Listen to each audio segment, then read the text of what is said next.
Muy bien, buenos días para todos, hermanos y también los amigos que nos están acompañando. Vamos a tener una oración más y empezamos, ¿sí? Oremos. Padre Celestial, gracias Señor por este día que tú nos has dado y gracias porque podemos abrir tu palabra para poder, Señor, recibir la luz que viene de ti, recibir tu palabra que nos hace tanta falta en nuestra vida. Por eso en esta hora te pido que tú me ayudes, que tú me guíes, que tú limpies mi corazón, mi mente, que tú me dejes en condiciones para poder compartir tu palabra. También te pido por la iglesia, por los hermanos, por los amigos, para que también, Señor, podamos estar receptivos a tu palabra, que es la única que puede hacer la obra de transformación en nuestra vida. Gracias por todo, Señor. Pedimos la ayuda de tu Santo Espíritu en este momento. Lo hacemos en Cristo Jesús. Amén. Bien, vamos a continuar en esta mañana estudiando el tema de la iglesia y hoy vamos a empezar con las figuras y la primera figura que vamos a compartir es la iglesia como cuerpo, ¿sí? Es algo muy sencillo de ver y la escritura en esto es bastante simple, bastante sencillo cuando compara a la iglesia con un cuerpo, así que esperemos que la explicación no oscurezca, sino que realmente podamos entender más acerca de esta figura.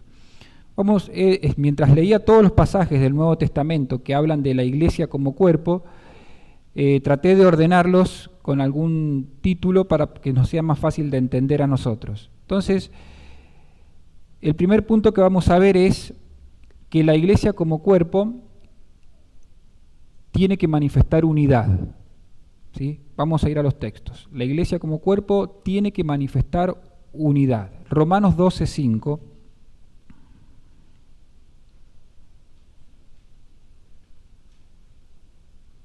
dice: así nosotros, siendo muchos, la iglesia, hay muchos miembros, somos un cuerpo en Cristo, y todos miembros los unos de los otros. Así nosotros, siendo muchos, somos un cuerpo en Cristo. 1 Corintios 12:12.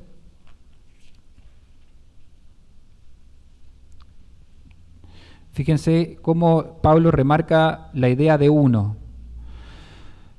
1 Corintios 12:12. Porque así como el cuerpo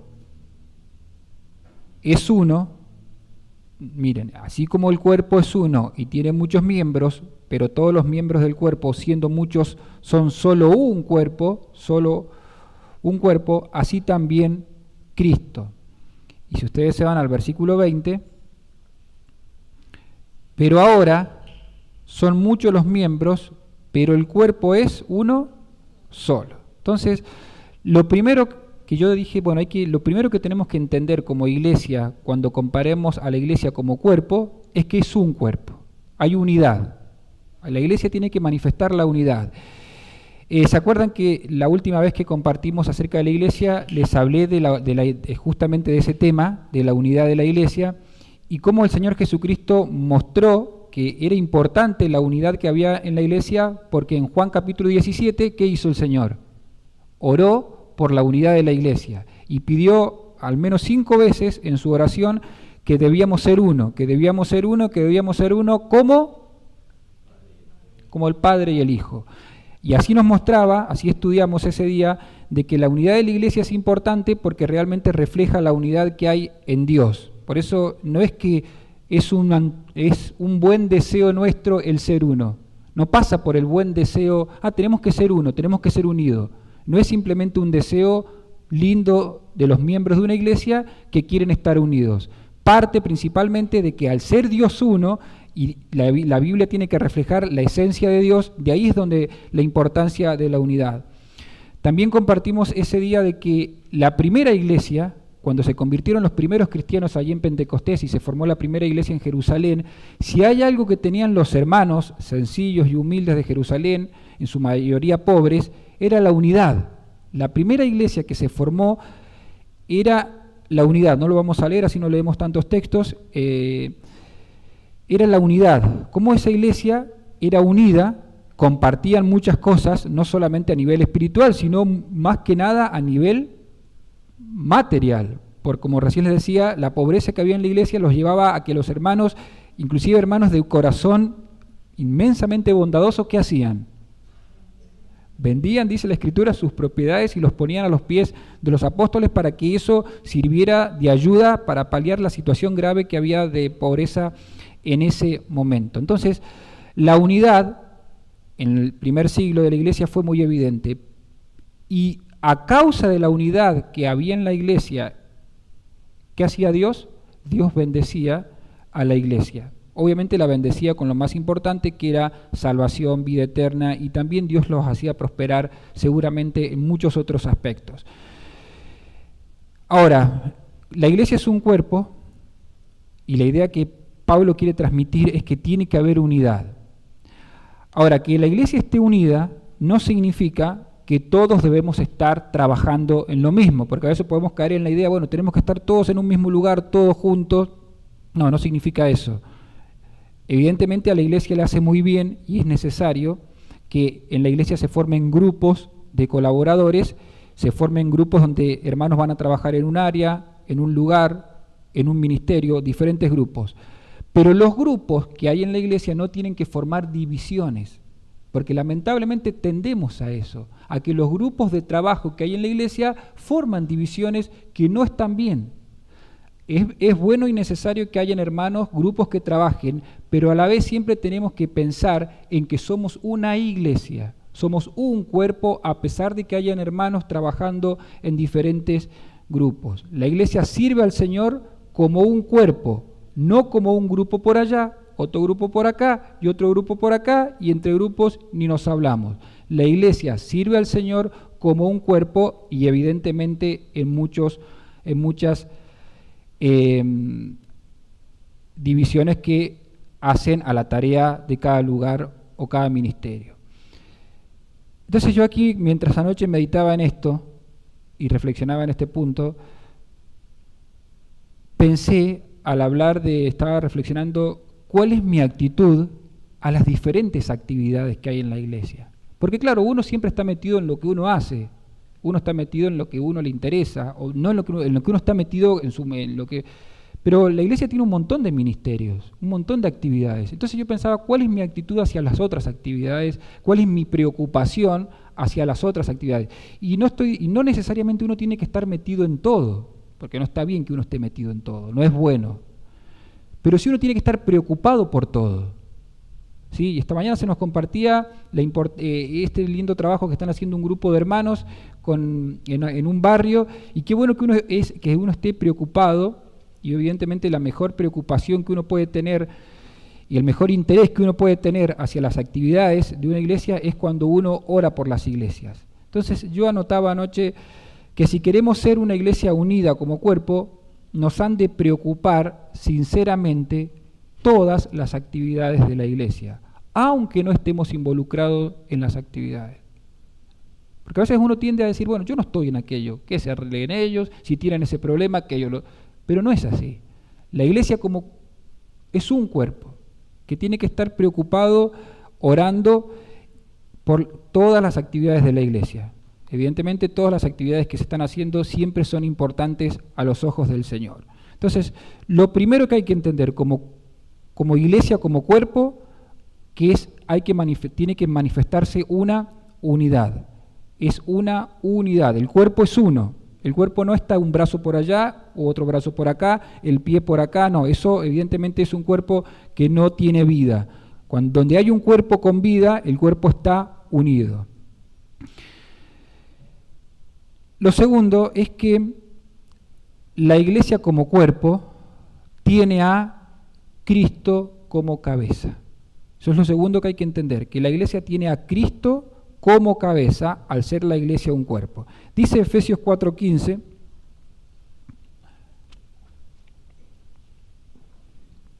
dice, sino que siguiendo la verdad en amor, crezcamos, la iglesia crezca en todo, en aquel que es la cabeza. ¿Quién es la cabeza? Esto es Cristo.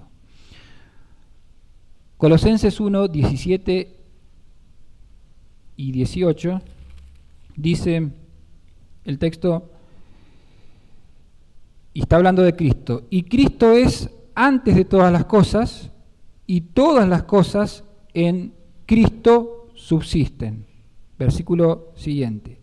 Y Cristo es la cabeza de toda, y Cristo es la cabeza del cuerpo, que es la iglesia, el que es el principio, el primogénito de entre los muertos, para que en todo tenga la preeminencia. Pero dice Pablo, y Cristo es la cabeza del cuerpo, que es la iglesia. Entonces, aquí viene el segundo punto importante que hay que entender, que si nosotros decimos ser un cuerpo en Cristo Jesús, nosotros decimos ser como iglesia un cuerpo, lo que más nos tiene que interesar como cuerpo es la cabeza, y la cabeza es Cristo. Ahora, hay dos o tres cosas que son muy lindas y muy importantes cuando consideramos a Cristo como la cabeza de la iglesia. Evidentemente Cristo es la cabeza de la iglesia universal, de todos los creyentes de todos los tiempos en toda la historia, pero después eso hay que aplicarlo a que Cristo es la cabeza de cada iglesia local. Aquí en Barrio El Hornero, Jesucristo es la cabeza de la iglesia. 3 o 4 cosas importantes acerca de Cristo como la cabeza. Primero es que al ser Cristo la cabeza de la iglesia, es la jerarquía más importante. Cristo es la jerarquía más importante. ¿A qué quiero apuntar? Dentro de lo que encontramos dentro de la iglesia bíblica y dentro del Nuevo Testamento, dentro de la iglesia, dentro de los hermanos que componemos la iglesia, no hay jerarquías. No hay un hermano que esté por encima de otro. No hay jerarquías en la iglesia. Todos somos exactamente iguales dentro del pueblo de Dios. Lo que sí hay hermanos que sí el Señor los ha puesto como sobreveedores, que cuidan la congregación, ancianos, pastores, pero dentro de eso no hay jerarquías. La única jerarquía que existe, por así decirlo, es Cristo la cabeza y después nosotros el cuerpo, donde todos somos exactamente iguales ante los ojos del Señor y entre nosotros.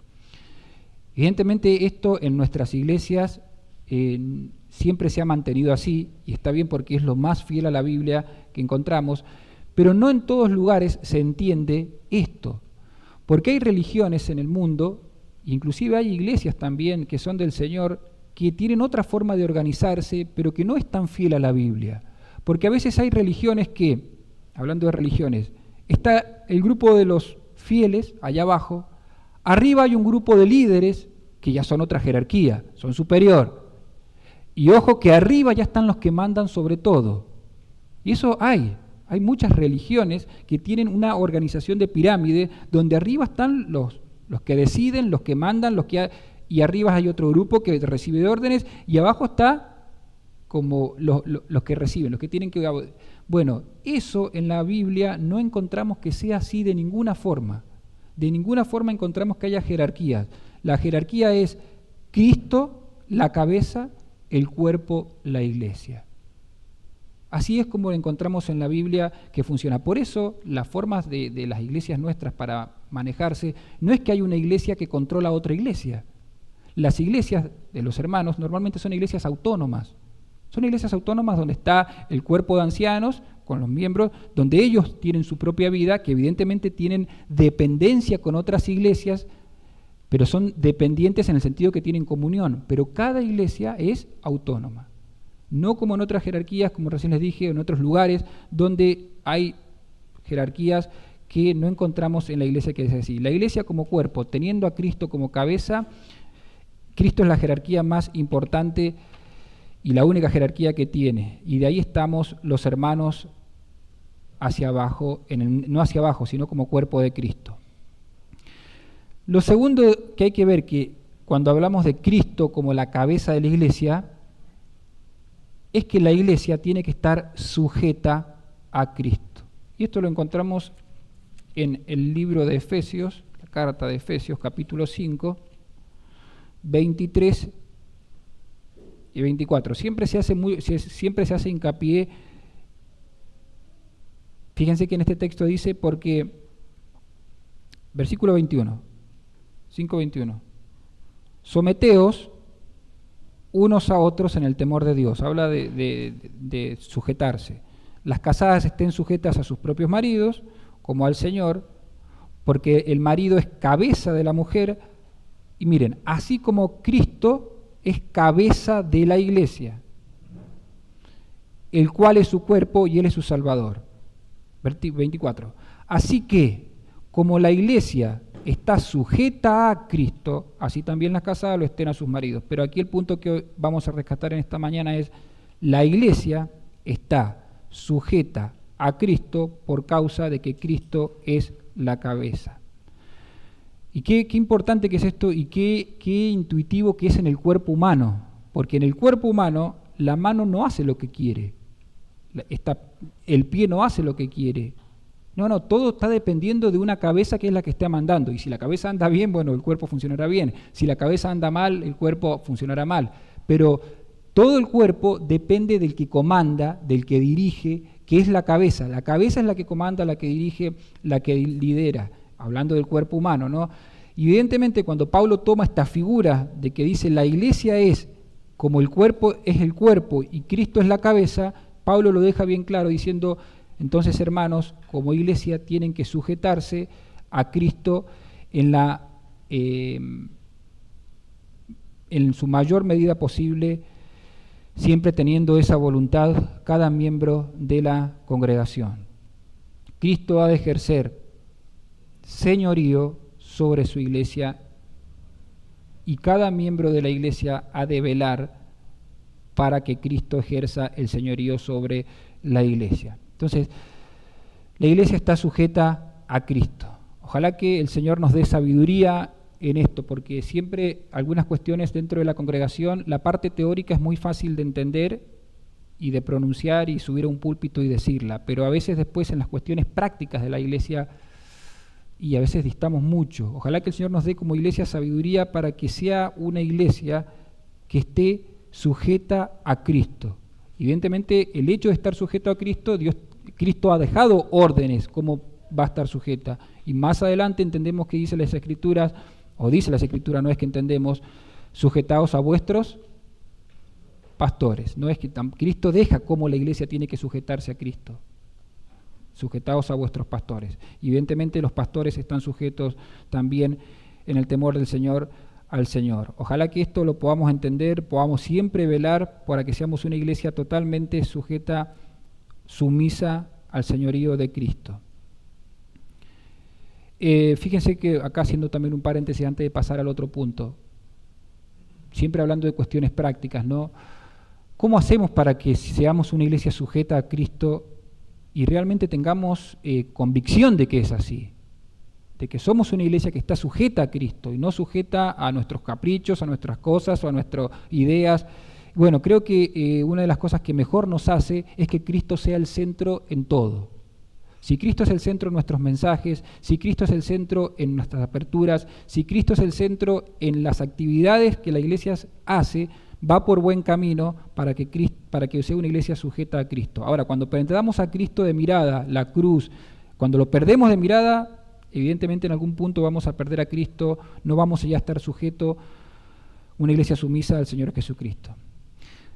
Otro concepto también importante, no concepto, idea, verdad, es que la iglesia, al tener a Cristo como cabeza, depende vitalmente de Cristo. ¿Vieron ese pasaje que leímos en Colosenses 1:17?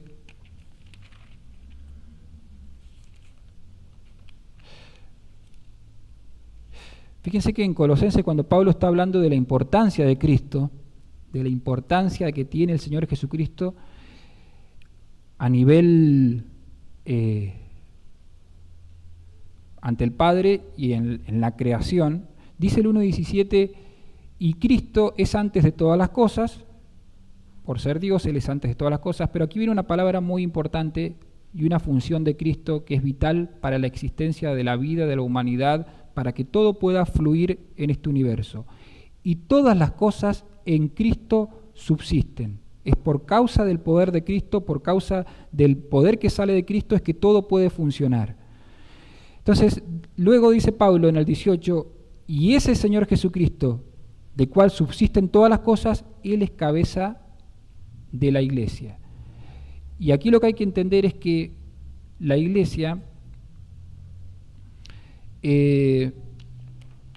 depende vitalmente de Cristo. Fíjense que los cristianos, cada miembro de la iglesia, cuando creímos en Jesucristo recibimos vida, pero no hay que entender esto como que recibí la vida eterna y es algo que lo recibí ese día y listo. La vida que el cristiano recibe en el momento de haber creído es una vida que constantemente el Señor está dándole, porque por eso el Señor ha mandado el Espíritu Santo a nuestra vida, porque es una vida que constantemente está siendo no enviada, pero sino que es por causa de Él que tenemos vida, constantemente, es por causa de Él. No es que el Señor da el primer punto y después de ahí seguimos nosotros como podemos. Él es el que constantemente está sosteniendo la vida del cristiano. Y si no es por causa de Él, no podríamos perseverar. Si no es por causa de Cristo, no podríamos perseverar en sus caminos. Un solo segundo que el Señor nos deje y volvemos al mundo, volvemos al pecado, el Señor tiene que estar fluyendo constantemente con su poder en nuestra vida. Bueno, lo mismo ocurre con la iglesia. La iglesia siempre va a estar dependiendo vitalmente de Cristo en todo momento hasta que Él venga. La iglesia se sostiene siempre y cuando Cristo la sostenga y le comunique vida. Y esto es un fluir constante de Cristo hacia su iglesia. La vida espiritual de la iglesia fluye de Cristo y siempre será así. Fíjense que volviendo a la comparación del cuerpo humano, el cuerpo humano evidentemente depende de la vida de la cabeza. De la cabeza viene el crecimiento, de la cabeza pueden faltar muchas partes del cuerpo y hay vida. Puede faltar un brazo. No sé si han visto algunas personas que increíblemente tienen el cuerpo solo, le faltan brazos, brazos, y hay vida. Y son personas con una vitalidad increíble, ¿sí? Que lo han logrado hacer cosas. Ahora, lo que no puede faltar, la cabeza. La cabeza no puede faltar, es vital. Inclusive puede haber trasplante de cualquier órgano. Lo que no puede haber es un trasplante de cabeza, ¿sí? Pero entonces esto nos lleva a la importancia y a la vitalidad que tiene Cristo dentro de la iglesia, la vitalidad constante de Cristo. Pensaba anoche también en esto porque siempre tenemos que tener esto en mente y también tenemos que pensar de que a veces nos puede ocurrir como iglesia, como ha ocurrido, de que a Cristo se lo deja afuera. ¿Se acuerdan que la iglesia de la Odisea dejó a Cristo afuera? Ya no dependían tanto del Señor, ya no era Cristo la cabeza. Y el Señor tan pacientemente dice, yo estoy a la puerta y llamo. Y acuérdense que ese texto no es, se puede aplicar a una persona, que Dios está llamando al corazón de una persona, pero el contexto dice que Dios está llamando a la iglesia para que le abra y entre y cene con Él, para que vuelva a tener comunión, dependencia del Señor. Que el Señor nos libre de perder la dependencia de Cristo. En realidad no se puede perder porque es un constante fluir del Señor en nuestra vida, pero sí nos podemos olvidar, sí podemos olvidar que eso es así y empezar a caminar en otra dirección. Entonces, repasando, la iglesia como cuerpo manifiesta unidad, punto 1. La iglesia como cuerpo tiene a Cristo como cabeza, punto número 2. Y ahora vamos a nuestro tercer punto, muy lindo y muy práctico también. La iglesia como cuerpo posee diferentes miembros. Y esto siempre ha sido muy lindo en la iglesia y muy fácil de entender. Romanos 12:4, la iglesia posee diferentes miembros como cuerpo.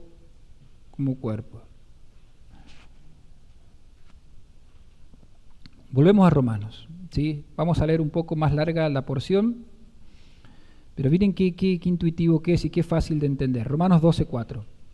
Porque de la manera que en un cuerpo tenemos muchos miembros, pero no todos los miembros tienen la misma función, así nosotros, siendo muchos, somos un cuerpo en Cristo y todos miembros los unos de los otros.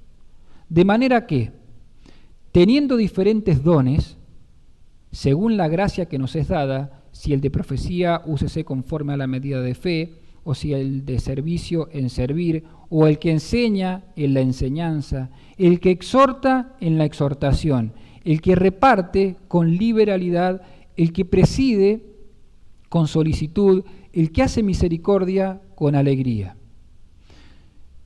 Fíjese cómo aquí Pablo dice, hay un cuerpo que tiene que manifestar unidad, pero a la vez el cuerpo tiene muchos miembros.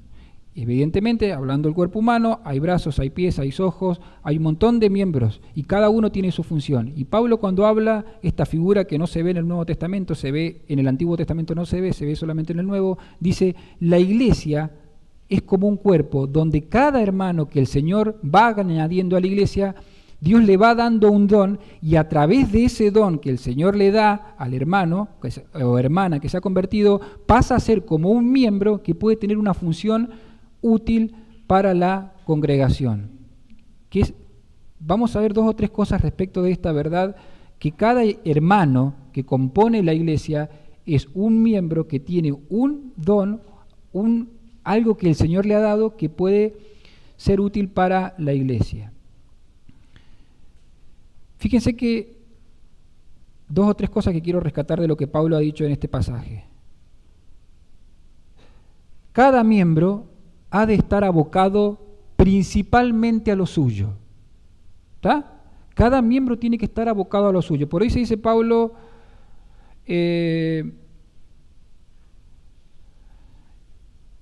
dice, porque el versículo 4 lo vuelvo a leer, porque de la manera que en un cuerpo tenemos muchos miembros, pero no todos los miembros tienen la misma función. Lo que está diciendo Pablo al decir que no todos los miembros tienen la misma función es decir que cada miembro tiene su función particular. Y dentro de la iglesia, hermanos, sabemos que el Señor ha repartido dones y en base al don que el Señor nos ha dado, tenemos que abocarnos a eso principalmente. Es cierto que un hermano puede estar colaborando acá, allá, colaborando en un sentido de que de vez en cuando necesitan ayuda, pero en base al don que el Señor le ha dado, tiene que ocuparse principalmente en eso. Invertir tiempo, invertir esfuerzo, porque es lo que el Señor le ha capacitado para eso y tiene que invertir, por así decirlo, sus recursos en ese don que el Señor le ha dado. Cada miembro ha de estar abocado principalmente en su función. Como dije al principio, no está bueno que un hermano esté en todo. No está bueno que un hermano esté en todas las actividades. Porque entonces, bueno, el Señor, ¿qué don te ha dado? Me ha dado 30 dones para estar. El Señor ha dado un don en particular, o 2 o 3, porque también puede dar más dones, pero para que siempre esté abocado a una tarea. Y la tarea que el hermano hace, por cual el Señor le ha capacitado, le va a salir con naturalidad y lo va a hacer bien, con naturalidad, bien en el sentido que va a ser de edificación, no que va a ser espectacular, no en ese sentido. Fíjense que yo pensaba en el caso, por ejemplo, en el caso mío, que cuando me toca preparar un mensaje, no digo, otra vez preparar un mensaje, otra vez tener que ponerme a estudiar, y les debe pasar a los hermanos que preparan mensajes. No. Si cada vez que tengo que preparar un mensaje tuviera que lamentarme y otra vez a sentarme y otra vez a estudiar, bueno, tendría que reflexionar mucho si realmente el Señor me ha llamado para compartir la palabra. Al que el Señor lo llama para compartir la palabra, cuando tenga que dedicar tiempo a estudiar, lo va a hacer con gusto. Y evidentemente no un gusto porque lo va a hacer con gusto porque evidentemente tiene que alimentar a la congregación o enseñar. Y eso aplica a cualquier tarea. Lo mismo aplica que cuando me han llamado a hacer otra cosa que yo no soy capaz, no tengo el talento para hacer, y lo he hecho por un tiempo y esto no es para mí. Puedo colaborar, sí, puedo estar haciéndolo, pero uno se da cuenta que eso el Señor no lo ha llamado. El Señor te ha llamado a otra cosa. Y hay un montón en la lista de esto que ojalá que más adelante lo podamos ver respecto a los dones, porque a veces pareciera que el único don es enseñanza y nada más, pero no, hay un montón de dones, el de presidir, el de exhortar, el de misericordia, el de repartir. Y si el Señor, como dice el apóstol Pablo acá, que él da la idea esa, que dice, como diciendo, de manera que teniendo diferentes dones según la gracia que nos es dada, si el de profecía, úsese conforme a la medida de fe, si el de servicio, que sirva, el que enseña, ocúpese en la enseñanza, el que exhorta, ocúpese en la exhortación, el que reparte, hágalo con la liberalidad, sueltamente, el que preside con solicitud, el que hace misericordia con alegría. Entonces, Esto lo quería dejar bien claro. Cada miembro ha de estar abocado principalmente a lo suyo. Hombre o mujer, porque el Señor da también dones evidentemente a las hermanas de la congregación. Segundo es que cada miembro trabaja en lo suyo, en el don que el Señor le ha dado, pero para beneficio del cuerpo, no para el beneficio propio. El Señor da un don para el beneficio de la iglesia y el beneficio de los hermanos. Creo que esto también es sencillo. No es que la mano hace un trabajo para beneficio de la mano. La mano cuando hace un trabajo, evidentemente lo hace para beneficio de todo el cuerpo. Bueno, así aplica también para los hermanos que trabajamos en diferentes áreas. Siempre es para beneficio de la iglesia. Siempre es para beneficio de la iglesia. Dios nos libre de hacer algo para nuestro propio beneficio, para la exaltación nuestra, para figurar nosotros. Dios nos libre de estar haciendo algo en ese sentido. Siempre lo que hagamos para la iglesia, como miembros de la iglesia, es para beneficio de los hermanos. Habría muchos pasajes para leer, pero creo que es bastante sencillo. Otro punto es que cada miembro de la iglesia es importante y necesario en el ejercicio de su don. Fíjense que 1 Corintios 12 son los pasajes que hablan de estos temas. Ya vamos terminando, 5 minutos, 2 minutos más y terminamos.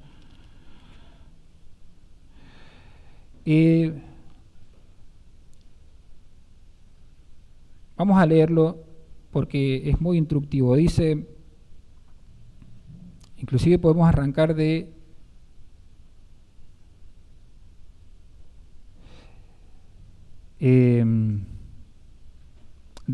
1, porque es realmente Pablo aquí quiere dejarle claro a la iglesia de Corintios respecto de los dones, y dice, no quiero hermanos que ignoréis acerca de los dones espirituales. Sabéis que cuando eras gentiles se os extraviaba llevándoos como se os lleva a los ídolos mudos, por tanto os hago saber que nadie que hable por el Espíritu de Dios llama anatema a Jesús, y nadie que llame a Jesús Señor, sino por el Espíritu Santo. Ahora bien, fíjense, hay diversidad de dones, pero el Espíritu es el mismo. Hay diversidad de ministerios, pero el Señor es el mismo. Hay diversidad de operaciones, pero Dios que hace todas las cosas en todos es el mismo. Pero a cada uno le es dado la manifestación del Espíritu para provecho, no personal, para provecho de la iglesia. Vamos a saltar al versículo 15. Si dijere el pie, porque no soy mano, no soy del cuerpo, por eso no será del cuerpo.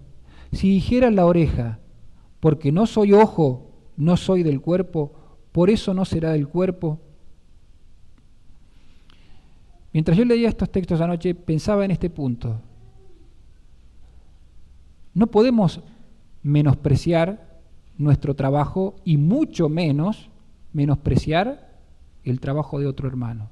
Porque a veces uno dice, yo no hago tal ministerio, el mío es inferior. Y lo peor, yo estoy en este lugar, el del otro es inferior. Aquí lo que nos enseña el apóstol Pablo con respecto a los dones de la iglesia es que todos los dones, como en un cuerpo todo el cuerpo es importante y cada miembro cumple su función y son necesarios, dentro de la iglesia, cada hermano que trabaja para el Señor, no importa si su trabajo en el Señor es tan visible o no, es importante y es necesario para la iglesia.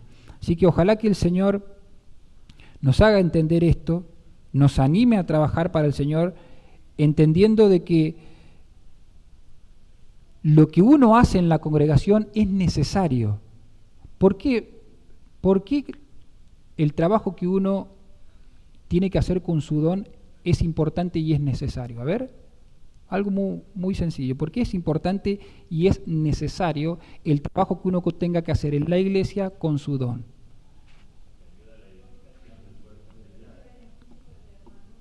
Bien, pero... Bien. Si Dios ha repartido los dones, Dios no reparte por repartir. Me sobra esto, te lo doy, Martín. Cuando Dios reparte los dones a una iglesia local, lo hace con un propósito. ¿Me entienden? Dios no reparte, no hace las cosas. Dios da los dones a la iglesia en base a una necesidad que hay que cubrir para la iglesia. Y si Dios reparte, porque Dios es el que reparte, el Espíritu es el que reparte los dones en una congregación, es porque evidentemente son necesarios. Porque evidentemente son necesarios y son importantes. Así que ojalá que el Señor nos dé esta capacidad de entender que los dones de los hermanos, cuando están trabajando para el Señor, son importantes y son necesarios. Y también lo último que dice Pablo respecto del cuerpo, o no lo último, sino algo que con lo que quería cerrar, es que versículo 26 de 1 Corintios, hay otra evidencia que realmente nos deja claro si realmente estamos funcionando como cuerpo de Cristo. Dice el versículo 26, de manera que si un miembro padece, todos los miembros se duelen con él. Y si un miembro recibe honra, todos los miembros con él se gozan. Dice que después somos el cuerpo de Cristo. Y esto es importante, hermanos, como decía, para una evidencia de que si estamos funcionando como iglesia. Porque si el dolor del hermano, el problema del hermano, yo lo ignoro, soy siempre, no me toca a mí, bueno, hay algo raro en ese hermano. Porque dice este texto que si un miembro padece, todos padecen. Y si vamos al otro lado, si la prosperidad de un hermano, si el hermano, prosperidad económica estoy hablando, ¿no? El éxito que puede estar teniendo el hermano por causa del Señor, a mí me pone celoso, ¿cómo puede ser que aquel, bueno, hay algo raro? Porque dice la Biblia que si al hermano le va bien, yo también me tengo que alegrar en la prosperidad que el hermano. Eso, como decía, como señales de cada uno personalmente si realmente está funcionando bien como cuerpo.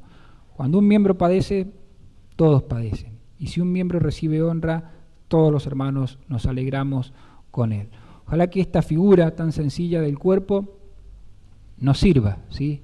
Nos sirva para poder entender qué significa que Cristo sea, que la iglesia sea el cuerpo. Acuérdense, hemos empezado diciendo que Cristo es el cuerpo, significa que somos uno. Primer punto, lo más importante, somos un cuerpo en Cristo, pero somos uno. Lo segundo, la cabeza es Cristo. Somos un cuerpo, pero no un cuerpo sin cabeza, ¿sí? No como el jinete, creo que había una película que se llamaba El jinete sin cabeza. No, la iglesia no puede ser así. La iglesia tiene a Cristo como cabeza. Y de ahí la iglesia hacia abajo tiene vida. Tercero, hemos visto que somos uno, pero somos muchos miembros. Y el hecho de llamarnos miembros, ¿por qué nos llamamos miembros? Ustedes se han puesto a pensar por qué y porque tiene la idea de un cuerpo, de una parte de un cuerpo que hace una función. No es otra la idea. Si hay miembros, y si los miembros no están haciendo nada, entonces no. Cada miembro en la iglesia tiene que, con respecto al don que el Señor le ha dado, son importantes.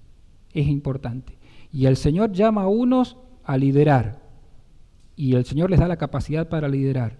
Y Él llama a otros para trabajar en esta área, y a otros para otra área, y a otros para otra área.